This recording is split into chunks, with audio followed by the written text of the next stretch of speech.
Hi friends, എല്ലാവർക്കും മറ്റൊരു വീഡിയോയിലേക്ക് സ്വാഗതം. അപ്പോൾ ഇന്നത്തെ വീഡിയോയിൽ നമ്മൾ പറയാൻ വേണ്ടി പോകുന്നത് ഇൻ്റർനാഷണൽ ഡ്രോപ്പ് ഷിപ്പിംഗ് സ്റ്റാർട്ട് ചെയ്യാൻ വേണ്ടി പ്ലാൻ ചെയ്യുന്ന ഒരു വ്യക്തിയാണ് നിങ്ങളെന്നുണ്ടെങ്കിൽ നിങ്ങൾക്ക് അറിഞ്ഞിരിക്കേണ്ട കുറച്ച് കാര്യങ്ങളുണ്ട്. ലൈക്ക് ബ്ലൈൻഡായിട്ട് പോയിട്ട് ഇതിലേക്ക് ഇറങ്ങാതെ കാര്യങ്ങൾ മനസ്സിലാക്കിയതിന് ശേഷം മാത്രം നിങ്ങൾ ഇറങ്ങുക. ഇൻ്റർനാഷണൽ ഡ്രോപ്പ് ഷിപ്പിംഗ് ചെയ്യണമെന്നുണ്ടെങ്കിൽ നിങ്ങൾക്ക് ഇൻ്റർനാഷണലായിട്ടൊരു കമ്പനി രജിസ്റ്റർ ചെയ്യണം, ഫസ്റ്റ് ആയിട്ടുള്ള കാര്യം. അപ്പോൾ അതിന് നിങ്ങൾക്ക് നിങ്ങളുടെ അതിൻ്റേതായിട്ടുള്ള കുറച്ച് എക്സ്പെൻസ് കാര്യങ്ങളൊക്കെ ഉണ്ട്. അപ്പോൾ അത് മീറ്റ് ചെയ്യാൻ നിങ്ങൾ റെഡി ആയിരിക്കണം. ഫസ്റ്റ് കാര്യം അതാണ്. ഓക്കെ. പിന്നെ എന്താ വെച്ച് കഴിഞ്ഞാൽ നിങ്ങൾക്ക് പറ്റുന്ന നല്ലൊരു സപ്ലയറെ കണ്ടുപിടിക്കുക. ഇപ്പോൾ ലൈക്ക് ഓൺലൈൻ സപ്ലയേഴ്സ് ആണെങ്കിൽ അങ്ങനെ, അല്ല ലൈക്ക് ലോക്കലി ഉള്ള സപ്ലയേഴ്സ് ആണെങ്കിൽ അങ്ങനെ. എങ്ങനെയാണെന്ന് വെച്ചാൽ നിങ്ങളൊരു സപ്ലയറിനെ കണ്ടുപിടിക്കുക എന്നുള്ളതാണ്. അതും വളരെ ലൈക്ക് ഈസിയാണ്, നിങ്ങൾക്ക് ഓൺലൈനിലും പോസിബിളാണ്. പലതും ലൈക്ക് പല മെത്തേഡുകളുണ്ട് കണ്ടുപിടിക്കാനായിട്ട്. അത് വളരെ ഈസി ആയിട്ട് നടക്കുന്ന കാര്യമാണ്. അപ്പോൾ നിങ്ങളൊരു സപ്ലയറെ കണ്ടുപിടിച്ചു, നിങ്ങൾ ബിസിനസ് രജിസ്റ്റർ ചെയ്തു, ലൈക്ക് നിങ്ങൾ ബിസിനസ് റൺ ചെയ്യാനായിട്ട് ഓക്കെ എന്ന് വിചാരിക്കാം. അപ്പം ബിസിനസ് റൺ ചെയ്യാനായിട്ട് ഓക്കെ ആയിട്ടിരിക്കുന്ന ഒരു വ്യക്തിയെ സംബന്ധിച്ച് നിങ്ങൾ വിചാരിക്കും ഓക്കെ ഡൺ, ലൈക്ക് നിങ്ങളുടെ ഒരു 90% ഡൺ ആണെന്ന് നിങ്ങൾ വിചാരിക്കും. പക്ഷേ തീർച്ചയായിട്ടും നിങ്ങളുടെ 90% അല്ല, നിങ്ങളുടെ മേ ബി ലൈക്ക് ഒരു 20% ഡൺ ആയി കാണും. ബാക്കി 80% സ്റ്റിൽ അവിടെ പെൻഡിങ് ആണ്. എന്ന് വെച്ച് കഴിഞ്ഞാൽ എന്താണ് സംഭവം എന്ന് വെച്ച് കഴിഞ്ഞാൽ മാർക്കറ്റിംഗ് ആണ്.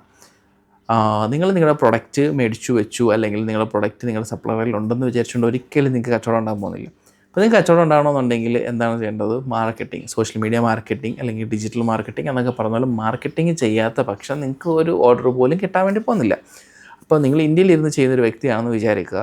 അപ്പം ഇന്ത്യയിലെ ആഡിൻ്റെ കോസ്റ്റുകളെന്ന് പറയുന്നത് വളരെ കുറവാണ്. ഇന്ത്യയിലെ കോസ്റ്റ് എനിക്ക് തോന്നുന്നു ലൈക്ക് മേ ബി ഒരു ദിവസം 300 രൂപ അല്ലെങ്കിൽ ഒരു 500 രൂപ സ്പെൻഡ് ചെയ്ത് കഴിഞ്ഞാൽ നിങ്ങൾക്ക് അത്യാവശ്യം നല്ല സെയിൽ കിട്ടും. പക്ഷേ ആ സ്ഥാനത്ത് നിങ്ങൾ ഈ പറയുന്ന പോലെ യൂറോപ്യൻ കൺട്രികളിൽ പ്രൊഡക്റ്റ് സെല്ല് ചെയ്യാൻ പ്ലാൻ ചെയ്യുന്നൊരു വ്യക്തിയാണെന്നുണ്ടെങ്കിൽ നിങ്ങൾ ഈ പറയുന്ന പോലെ 500 ആയിരിക്കില്ല, ചിലപ്പം മേ ബി ലൈക്ക് ഡെയിലി 5000 ഒക്കെ സ്പെൻഡ് ചെയ്യേണ്ട ഒരു സിറ്റുവേഷൻ വരാം. ലൈക്ക് നിങ്ങൾക്ക് പ്രോപ്പറായിട്ട് നല്ലൊരു സെയിൽ കാര്യങ്ങളൊക്കെ ജനറേറ്റ് ചെയ്യണമെന്നുണ്ടെങ്കിൽ. അപ്പം ഇൻ്റർനാഷണൽ ഡ്രോപ്പ് ഷിപ്പിംഗ് ചെയ്യുന്ന ആൾക്കാർ നേരിടുന്ന ഏറ്റവും വലിയ പ്രോബ്ലമാണ് ഈ മാർക്കറ്റിംഗ് എന്ന് പറയുന്നത്. അപ്പോൾ പലരും പറയുന്നുണ്ട് ഇൻസ്റ്റാഗ്രാം പേജിലൊക്കെ ഇങ്ങനെ പൈസ കൊടുത്ത് മാർക്കറ്റ് ചെയ്യുന്ന അങ്ങനത്തെ രീതികളൊക്കെ പറയുന്നുണ്ട്. അതൊക്കെ അത്രമാത്രം പോസിബിൾ ആണെന്നൊന്നും എനിക്കറിയില്ല. ബട്ട് സ്റ്റിൽ ലൈക്ക് നിങ്ങൾക്ക് മനസ്സിലാകാൻ വേണ്ടിയിട്ട് ഞാൻ പറയുകയാണ്. ഇങ്ങനെയാണ് സംഭവം. ലൈക്ക് ഓരോ സ്ഥലത്തും ഓരോ ആഡ് കോസ്റ്റാണ്. ഇന്ത്യയിൽ നമ്മൾ 500 രൂപ മുടക്കുമ്പോൾ ഞാൻ ഖത്തറിൽ ശരിക്കും പറഞ്ഞാൽ ഒരു 1000 രൂപ മുടക്കേണ്ടതായിട്ട് വരും. ഓക്കെ, ഡബിൾ എമൗണ്ട് മുടക്കണം. അപ്പോൾ സെയിം സാധനം നമ്മൾ ഇപ്പം യൂറോപ്യൻ കൺട്രികളിലാണെന്നുണ്ടെങ്കിൽ 1000 എന്നുള്ളത് ചിലപ്പം 2000, 3000, 5000 ഒക്കെ ആവാം. അപ്പം അതുകൊണ്ട് തന്നെ നിങ്ങൾ ആ ഒരു കോസ്റ്റ് നിങ്ങൾക്ക് ഹാൻഡിൽ ചെയ്യാൻ പറ്റും, അല്ലെങ്കിൽ ബെയർ ചെയ്യാൻ പറ്റുമെന്നുണ്ടെങ്കിൽ മാത്രമേ നിങ്ങളവിടെ പോയി ഒരു സ്റ്റോർ തുടങ്ങിയിട്ട് കാര്യമുള്ളൂ. അല്ലെങ്കിൽ നിങ്ങൾ തീർച്ചയായിട്ടും ഇന്ത്യ തുടങ്ങുന്നതാണ് ഏറ്റവും നല്ലത്. പിന്നെ ഏറ്റവും വലിയ അഡ്വാൻറ്റേജ് എന്താണെന്ന് വെച്ച് കഴിഞ്ഞാൽ റിട്ടേൺസ് കുറവായിരിക്കും. ലൈക്ക് ഓൾമോസ്റ്റ് എല്ലാം ലൈക്ക് പേയ്മെൻറ്റ് ഡൺ ആയിരിക്കും. പേയ്മെൻറ്റൊക്കെ ഓൾറെഡി പെയ്ഡ് ആയിരിക്കും. ലൈക്ക് പേയ്പാൽ ത്രൂ ഒക്കെ പേയ്മെൻറ്റ് ഓൾറെഡി സംഭവം ലൈക്ക് കിട്ടും നമുക്ക്.